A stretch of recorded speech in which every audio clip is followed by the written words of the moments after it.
महात्मा गोविंद साहब मेले में जो सदियों से मनोरंजन के संसाधनों की परंपरा चली आ रही थी, उस पर तो ब्रेक लगाया जा रहा है। हवाला दिया जा रहा है कि अश्लीलता परोसी जाती है, बरसों से परोसी जाती रही। ये नई बात नहीं है। जब परोसी जाती रही तो कार्रवाइयाँ क्या होती रही। और अम्बेडकर नगर महोत्सव मनाया जाता है और वहाँ कौन कौन से कलाकार, कैसे कलाकार, अब यहाँ छोटा मंच है, छोटे कलाकार हैं, तो यहाँ अश्लीलता परोसी जा रही है।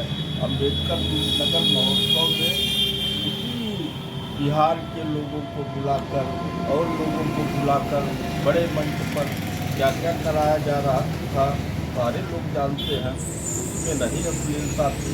मेला है, क्योंकि मेले का वजूद ही मनोरंजन के संसाधनों से होता है।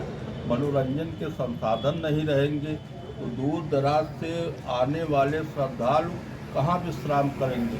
गोविंद साहब में कहाँ रेस्टोरेंट, कहाँ होटल बना है, कहाँ रहने की व्यवस्था है, श्रद्धालु कहाँ रहेंगे। श्रद्धालु दूर दराज से आते हैं, रात्रि विश्राम मनोरंजन के लिए थिएटर वैरायटी शो आदि करते हैं। सुबह फिर गोविंद सरोवर में स्नान करके अपने सामानों की खटला की और सारी खरीदारी करके वापस जाते हैं। जब मनोरंजन के संसाधन ही नहीं रहेंगे, न थिएटर रहेगा, न वैरायटी शो रहेगा और अन्य संसाधन नहीं रहेंगे, तो जो और दुकानदार हैं उनको मेला अगले साल से लगना बंद हो जाएगा। वो फिर क्यों आएंगे इतना रुपया पे करके।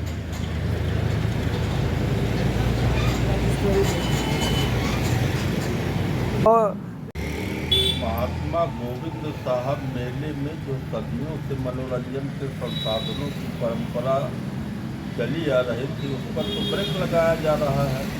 हवाला दिया जा रहा है कि अश्लीलता परोसी जाती है, बरसों से परोसी जाती रही। ये नई बात नहीं है। जब परोसी जाती रही तो कार्रवाइयाँ क्या होती रही। और अम्बेडकर नगर महोत्सव मनाया जाता है और वहाँ कौन कौन से कलाकार, कैसे कलाकार, अब यहाँ छोटा मंच है, छोटे कलाकार हैं, तो यहाँ अश्लीलता परोसी जा रही है। अम्बेडकर नगर महोत्सव में उसी बिहार के लोगों को बुलाकर और लोगों को बुलाकर बड़े मंच पर क्या क्या कराया जा रहा था, सारे लोग जानते हैं। उसमें नहीं अश्लीलता थी। मेला है, क्योंकि मेले का वजूद ही मनोरंजन के संसाधनों से होता है। मनोरंजन के संसाधन नहीं रहेंगे तो दूर दराज से आने वाले श्रद्धालु कहाँ विश्राम करेंगे। गोविंद साहब में कहाँ रेस्टोरेंट, कहाँ होटल बना है, कहाँ रहने की व्यवस्था है, श्रद्धालु कहाँ रहेंगे।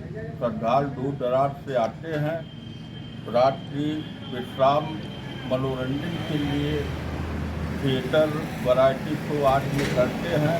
सुबह फिर गोविंद सरोवर में स्नान करके अपने सामानों की खटला की और सारी खरीदारी करके वापस जाते हैं। जब मनोरंजन के संसाधन ही नहीं रहेंगे, न थिएटर रहेगा, न वैरायटी शो रहेगा और अन्य संसाधन नहीं रहेंगे, तो जो और दुकानदार हैं उनको मेला अगले साल से लगना बंद हो जाएगा। वो फिर क्यों आएंगे इतना रुपया पे करके।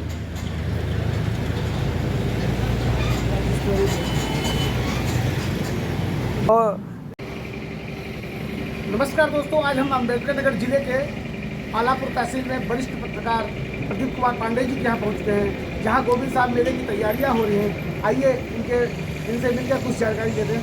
सर प्रणाम। सर आपकी संक्षिप्त परिचय।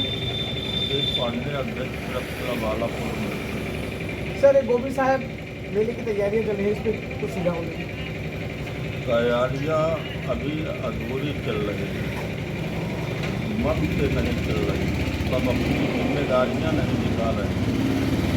और मुझे रहजनों से गिला नहीं, तेरी रहबरी पर ही सवाल है। महात्मा गोविंद साहब मेले की महत्ता को कमतर करने की कोशिश की जा रही है।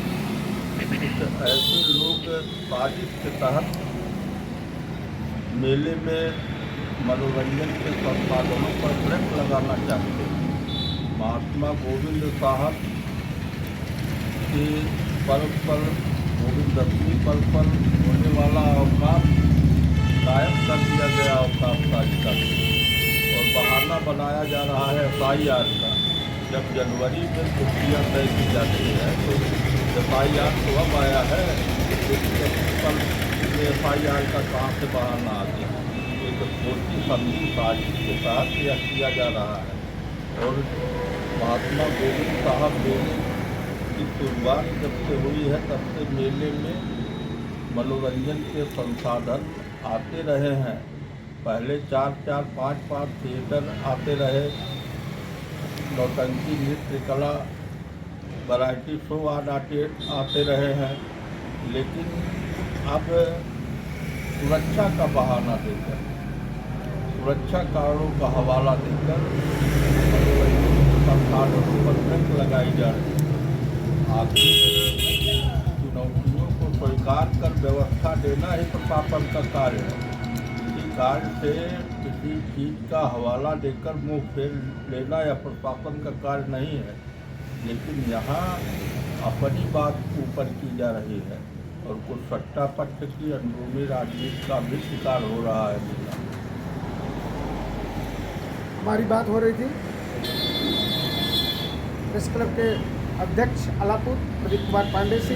राजेश तिवारी, न्यूज़ 45 अम्बेडकर।